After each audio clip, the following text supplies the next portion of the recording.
சாக்லேட்ல பிச்சு பிச்சு bracelet balloon heart என்னென்னமோ செஞ்சு தராங்க சில்பா. நம்ம போய் வாங்கலாமா? ஏய் மாத்தங்கி, இன்னைக்கு மிஸ் எனக்கு கரெக்ஷன் பண்ணி கொடுக்கும்போது எனக்கு மட்டும் ஐஸ்கிரீம் போட்டு கொடுத்தாங்க தெரியுமா? உனக்கு போட்டாங்களா? ஸ்டார் போட்டாங்க. ஆனாலும் எனக்கு ஐஸ்கிரீம் வந்து ஸ்டார் விட மேலே.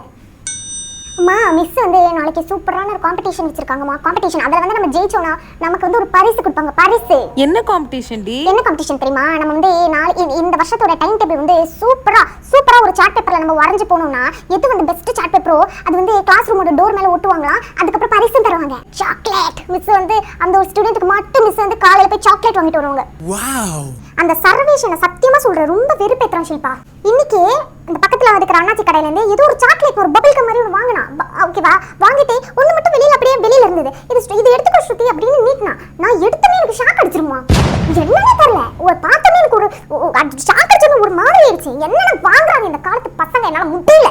இன்னைக்கு மிஸ் கேம்ஸ் பீரியட் கூட்டிட்டு போகும்போது பாத்தியா, என் கை தான் பிடிச்சி கூட்டிட்டு போனாங்க. நான் அந்த ஃப்ரண்ட்ல நின்னேன். மிஸ் நடக்கும்போது நான் மிஸ் சாரியும் தொட்டேன்.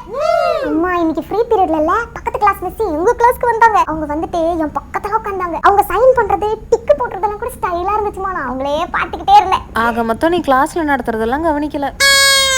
ஸ்ருதி, your handwriting is very nice மா. Thank you miss, thank you.